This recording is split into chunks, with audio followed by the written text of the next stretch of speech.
यथार्थ मोक्ष।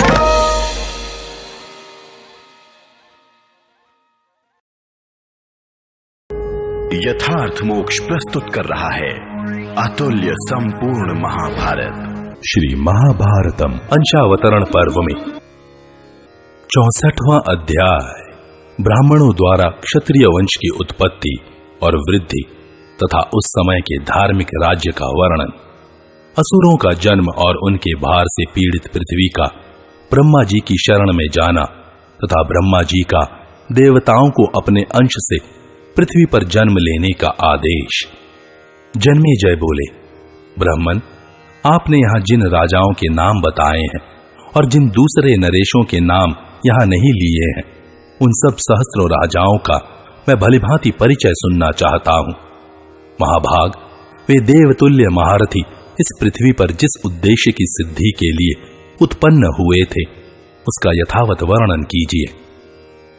वैशंपायन जी ने कहा, राजन, यह देवताओं का रहस्य है, ऐसा मैंने सुन रखा है। स्वयंभू ब्रह्मा जी को नमस्कार करके आज उसी रहस्य का तुमसे वर्णन करूंगा। पूर्व काल में जमदग्नि नंदन परशुराम ने 21 बार पृथ्वी को क्षत्रिय रहित करके उत्तम पर्वत महेंद्र पर तपस्या की थी। उस समय जब भृगुनंदन ने इस लोक को क्षत्रिय शून्य कर दिया था, क्षत्रिय नारियों ने पुत्र की अभिलाषा से ब्राह्मणों की शरण ग्रहण की थी। नररत्न, वे कठोर व्रतधारी ब्राह्मण केवल ऋतुकाल में ही उनके साथ मिलते थे, न तो कामवश और न बिना ऋतुकाल के ही।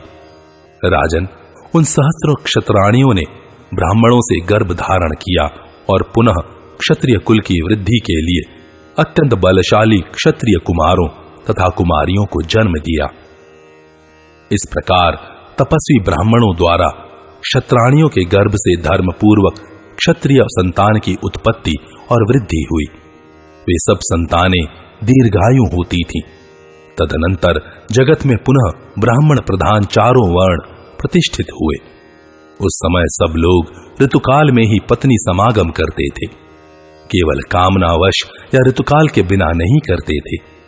इसी प्रकार पशु पक्षी आदि की योनि में पड़े हुए जीव भी ऋतुकाल में ही अपनी स्त्रियों से संयोग करते थे। भरत श्रेष्ठ, उस समय धर्म का आश्रय लेने से सब लोग सहस्त्र एवं शत वर्षों तक जीवित रहते थे और उत्तरोत्तर उन्नति करते थे। भूपाल, उस समय की प्रजा धर्म एवं व्रत के पालन में तत्पर रहती थी, अतः सभी लोग रोगों तथा मानसिक चिंताओं से मुक्त रहते थे। गजराज के समान गमन करने वाले राजा जन्मेजय तदनंतर धीरे धीरे समुद्र से घिरी हुई पर्वत, वन और नगरों सहित इस संपूर्ण पृथ्वी पर पुनः क्षत्रिय जाति का ही अधिकार हो गया।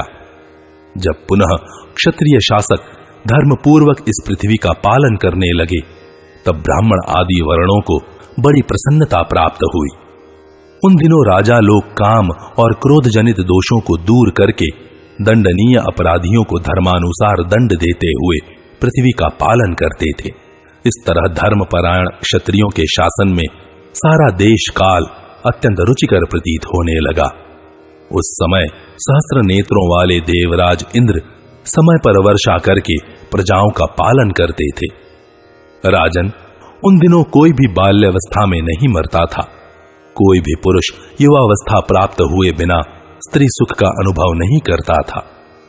भरत श्रेष्ठ, ऐसी व्यवस्था हो जाने से समुद्र पर्यंत वह सारी पृथ्वी दीर्घ काल तक जीवित रहने वाली प्रजाओं से भर गई।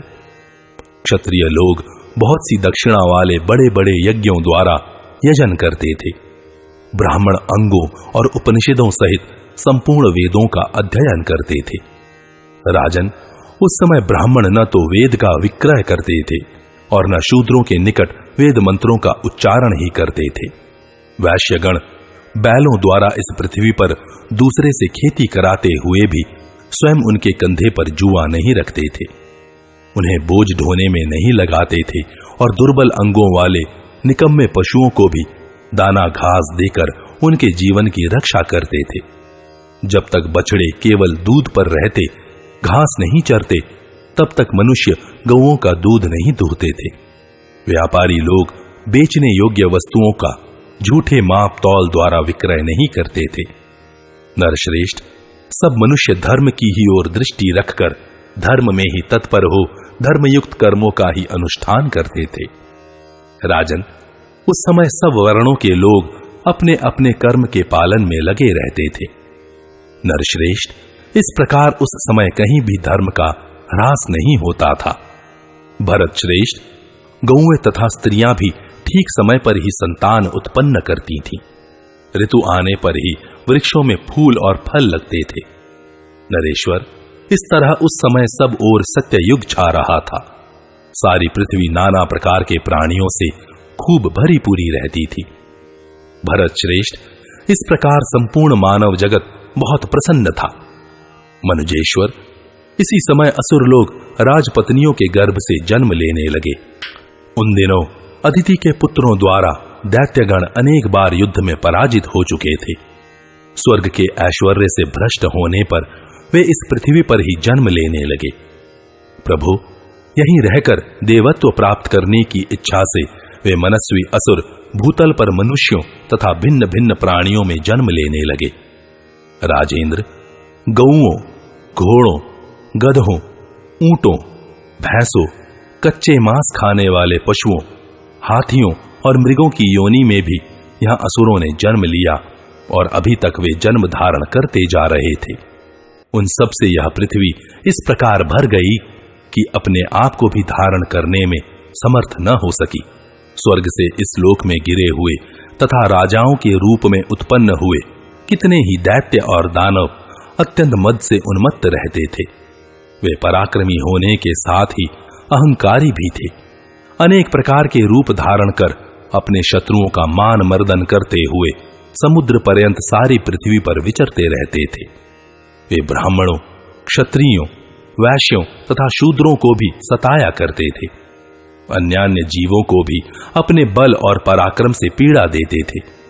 राजन, वे असुर लाखों की संख्या में उत्पन्न हुए थे और समस्त प्राणियों को डराते धमकाते तथा उनकी हिंसा करते हुए भूमंडल में सब ओर घूमते रहते थे। वे वेद और ब्राह्मण के विरोधी, पराक्रम के नशे में चूर तथा अहंकार और बल से मतवाले होकर इधर उधर आश्रमवासी महर्षियों का भी तिरस्कार करने लगे। राजन, जब इस प्रकार बल और पराक्रम के मद से उन्मत्त महादैत्य विशेष यत्न पूर्वक इस पृथ्वी को पीड़ा देने लगे, तब वह ब्रह्मा जी की शरण में जाने को उद्यत हुई। दानवों ने बलपूर्वक जिस पर अधिकार कर लिया था, पर्वतों और वृक्षों सहित उस पृथ्वी को उस समय कच्छप और दिग्गज आदि की संगठित शक्तियां तथा शेषनाग भी धारण करने में समर्थ न हो सके। महिपाल, तब असुरों के भार से आतुर तथा भय से पीड़ित हुई पृथ्वी संपूर्ण भूतों के पितामह भगवान ब्रह्मा जी की शरण में उपस्थित हुई। ब्रह्मलोक में जाकर पृथ्वी ने उन लोक सृष्टा अविनाशी देव भगवान ब्रह्मा जी का दर्शन किया, जिन्हें महाभाग देवता, द्विज और महर्षि घेरे हुए थे। देव कर्म में संलग्न रहने वाले अप्सराएं और गंधर्व उन्हें प्रसन्नता पूर्वक प्रणाम करते थे। पृथ्वी ने उनके निकट जाकर प्रणाम किया। भारत, तदनंतर शरण चाहने वाली भूमि ने समस्त लोकपालों के समीप अपना सारा दुख ब्रह्मा जी से निवेदन किया। राजन, स्वयंभू ब्रह्मा सबके कारण रूप है, अतः पृथ्वी का जो आवश्यक कार्य था वह उन्हें पहले से ही ज्ञात हो गया था। भारत, भला जो जगत के सृष्टा हैं, वे देवताओं और असुरों सहित समस्त जगत का संपूर्ण मनोगत भाव क्यों न समझ ले। महाराज, जो इस भूमि के पालक और प्रभु हैं, सबकी उत्पत्ति के कारण तथा समस्त प्राणियों के अधीश्वर हैं, वे कल्याणमय प्रजापति ब्रह्मा जी उस समय भूमि से इस प्रकार बोले। ब्रह्मा जी ने कहा, वसुंधरे, तुम जिस उद्देश्य से मेरे पास आई हो उसकी सिद्धि के लिए मैं संपूर्ण देवताओं को नियुक्त कर रहा हूं।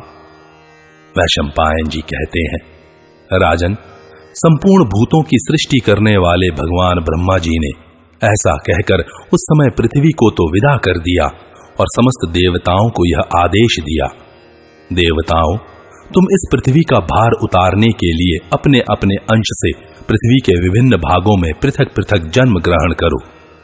वहां असुरों से विरोध करके अभीष्ट उद्देश्य की सिद्धि करनी होगी। इसी प्रकार भगवान ब्रह्मा ने संपूर्ण गंधर्वों और अप्सराओं को भी बुलाकर यह अर्थ साधक वचन कहा। ब्रह्मा जी बोले, तुम सब लोग अपने अपने अंश से मनुष्यों में इच्छानुसार जन्म ग्रहण करो। तदनंतर इंद्र आदि सब देवताओं ने देवगुरु ब्रह्मा जी की सत्य, अर्थ साधक और हितकर बात सुनकर उस समय उसे शिरोधार्य कर लिया।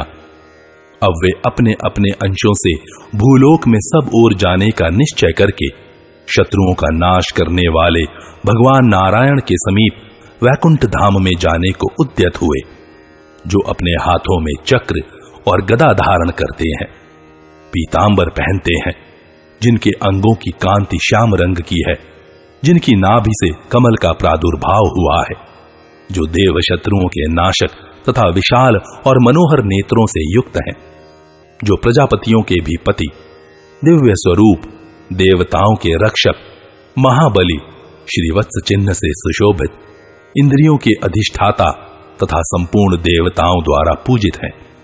उन भगवान पुरुषोत्तम के पास जाकर इंद्र ने उनसे कहा, प्रभु, आप पृथ्वी का शोधन करने के लिए अपने अंश से अवतार ग्रहण करें। तब श्री हरि ने तथास्तु कहकर उनकी प्रार्थना स्वीकार कर ली।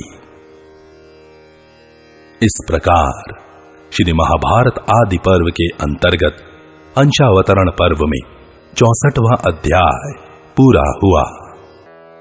संभव पर्व 65वां अध्याय मरीचि आदि महर्षियों तथा अदिति आदि दक्ष कन्याओं के वंश का विवरण। वैशंपायन जी कहते हैं, राजन, देवताओं सहित इंद्र ने भगवान विष्णु के साथ स्वर्ग एवं वैकुंठ से पृथ्वी पर अंशतः अवतार ग्रहण करने के संबंध में कुछ सलाह की। तत्पश्चात सभी देवताओं को तदनुसार कार्य करने के लिए आदेश देकर वे भगवान नारायण के निवास स्थान वैकुंठ धाम से पुनः चले आए। तब देवता लोग संपूर्ण लोकों के हित तथा राक्षसों के विनाश के लिए स्वर्ग से पृथ्वी पर आकर क्रमशः अवतीर्ण होने लगे। ब्रह्म ऋषियों अथवा राज ऋषियों के वंश में उत्पन्न हुए। वे दानव, राक्षस, दुष्ट गंधर्व, सर्प तथा अन्यान्य मनुष्य भक्षी जीवों का बारंबार संहार करने लगे। भरत श्रेष्ठ, वे बचपन में भी इतने बलवान थे कि दानव, राक्षस, गंधर्व तथा सर्प उनका बाल बांका तक नहीं कर पाते थे। जन्मेजय बोले, भगवन, मैं देवता, दानव समुदाय, गंधर्व, अप्सरा, मनुष्य, यक्ष, राक्षस तथा संपूर्ण प्राणियों की उत्पत्ति यथार्थ रूप से सुनना चाहता हूँ। आप कृपा करके आरंभ से ही इन सब की उत्पत्ति का यथावत वर्णन कीजिए। वैशंपायन जी ने कहा, अच्छा, मैं स्वयंभू भगवान ब्रह्मा एवं नारायण को नमस्कार करके तुमसे देवता आदि संपूर्ण लोगों की उत्पत्ति और नाश का यथावत वर्णन करता हूँ। ब्रह्मा जी के मानस पुत्र 6 महर्षि विख्यात हैं। मरीचि, अत्रि, अंगिरा, पुलस्त्य, पुलह और क्रतु मरीचि के पुत्र कश्यप थे और कश्यप से ही ये समस्त प्रजाएं उत्पन्न हुई हैं। प्रजापति दक्ष के परम सौभाग्यशालिनी 13 कन्याएं थी। नरश्रेष्ठ, उनके नाम इस प्रकार हैं: अदिति, दिति, दनु, काला, दनायु, सिन्हिका, क्रोधा, प्राधा, विश्वा, विनता, कपिला, मुनि और कद्रु। भारत, ये सभी दक्ष की कन्याएं हैं। इनके बल पराक्रम संपन्न पुत्र पौत्रों की संख्या अनंत है। अदिति के पुत्र 12 आदित्य हुए जो लोकेश्वर हैं। भरतवंशी नरेश, उन सब के नाम तुम्हें बता रहा हूं: धाता, मित्र, अर्यमा, इंद्र, वरुण, अंश, भग, विवस्वान, पूषा, 10वें सविता, 11वें त्वष्टा और 12वें विष्णु कहे जाते हैं। इन सब आदित्यों में विष्णु छोटे हैं, किंतु गुणों में वे सबसे बढ़कर हैं। दिति का एक ही पुत्र हिरण्यकशिपु अपने नाम से विख्यात हुआ। उस महामना दैत्य के 5 पुत्र थे। उन 5 में प्रथम का नाम प्रहलाद है, उससे छोटे को सहलाद कहते हैं। तीसरे का नाम अनुलाद है, इसके बाद चौथे शिबी और 5वें बाशकल हैं। भारत प्रहलाद के 3 पुत्र हुए जो सर्वत्र विख्यात हैं। उनके नाम ये हैं विरोचन, कुंभ और निकुंभ। विरोचन के एक ही पुत्र हुआ जो महाप्रतापी बलि के नाम से प्रसिद्ध है। बलि का विश्वविख्यात पुत्र बाण नामक महान असुर है, जिसे सब लोग भगवान शंकर के पार्षद श्रीमान महाकाल के नाम से जानते हैं। भारत दनु के 34 पुत्र हुए जो सर्वत्र विख्यात हैं। उनमें महायशस्वी राजा विप्रचित्ति सबसे बड़ा था। उसके बाद शंबर, नमुचि, पुलोमा, असिलोमा, केशी, दुर्जय, अयशिरा, अश्वशिरा, पराक्रमी अश्वशंकु, गगनमूर्धा, वेगवान, केतुमान, सर्वभानु, अश्व, अश्वपति, वृषपर्वा, अजक, अश्वग्रीव, सूक्ष्म, महाबली तुहुंड, इशुपाद, एक चक्र, विरूपाक्ष, हर, अहर, निचंद्र, निकुंभ, कुपट, कपट, शरभ, शलभ, सूर्य और चंद्रमा है। ये दनु के वंश में विख्यात दानव बताए गए हैं। देवताओं में जो सूर्य और चंद्रमा माने गए हैं वे दूसरे हैं, और प्रधान दानवों में सूर्य तथा चंद्रमा दूसरे हैं। महाराज, ये विख्यात दानव वंश कहे गए हैं जो बड़े धैर्यवान और महाबलवान हुए हैं। दनु के पुत्रों में इन दानवों के 10 कुल बहुत प्रसिद्ध हैं। एकाक्ष, वीर मृतपा, प्रलंब, नरक, वातापी, शत्रुतपन, महान असुर शठ, गविष्ठ, वनायु तथा दानव दीर्घजीव। भारत इन सब के पुत्र पौत्र असंख्य बताए गए हैं। सिन्हिका ने राहु नामक पुत्र को उत्पन्न किया जो चंद्रमा और सूर्य का मान मर्दन करने वाला है। इसके सिवा सुचंद्र, चंद्रहर्ता तथा चंद्र प्रमर्दन को भी उसी ने जन्म दिया। क्रूरा के क्रूर स्वभाव वाले असंख्य पुत्र पौत्र उत्पन्न हुए। शत्रुओं का नाश करने वाला क्रूर कर्मा क्रोधवश नामक गण भी क्रूरा की ही संतान है। दनायु के असुरों में श्रेष्ठ 4 पुत्र हुए, विक्षर, बल, वीर और महान असुर वृत्र। काला के विख्यात पुत्र अस्त्र शस्त्रों का प्रहार करने में कुशल और साक्षात काल के समान भयंकर थे। दानवों में उनकी बड़ी ख्याति थी। वे महान पराक्रमी और शत्रुओं को संताप देने वाले थे।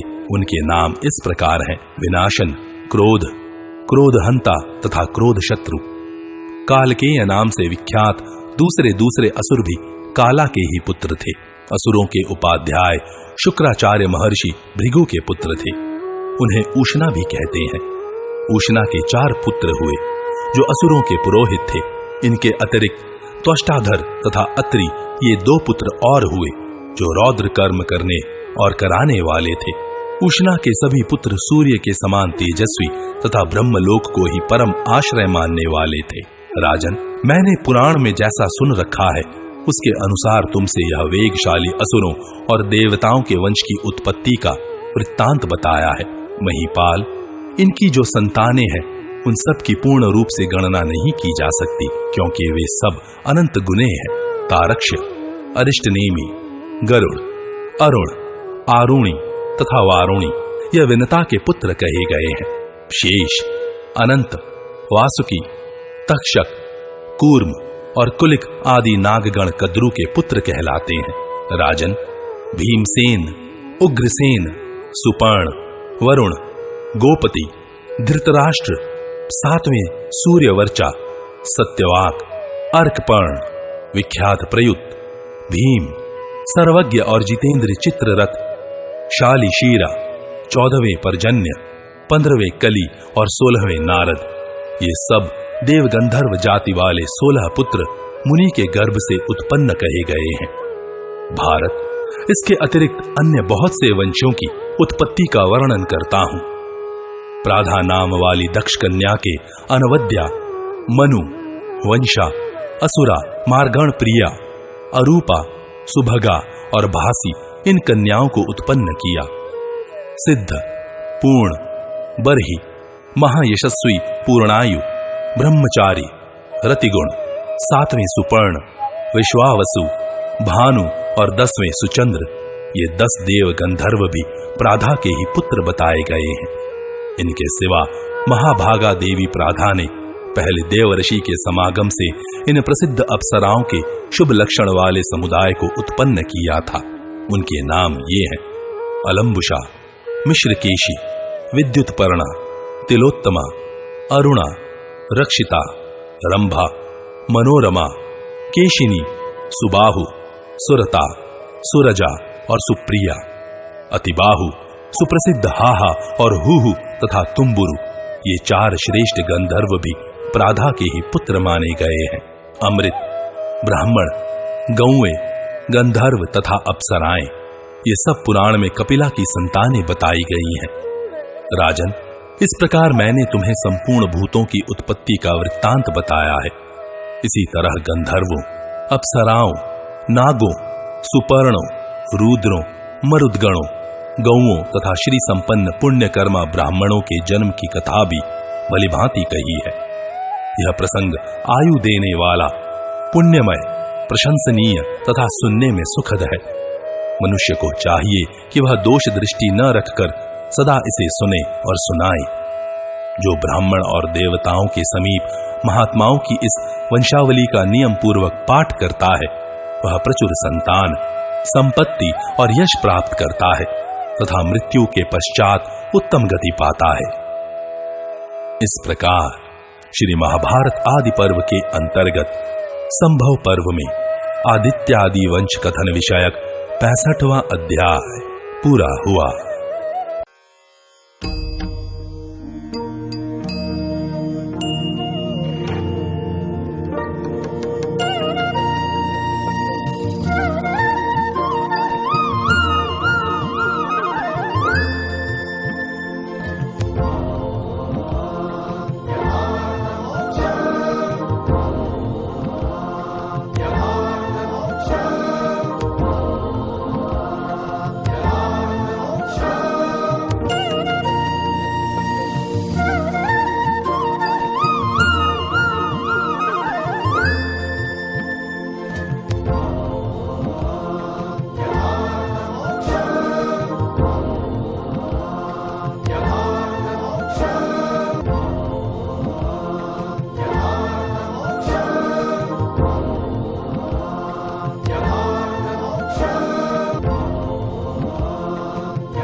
यथार्थ मोक्ष।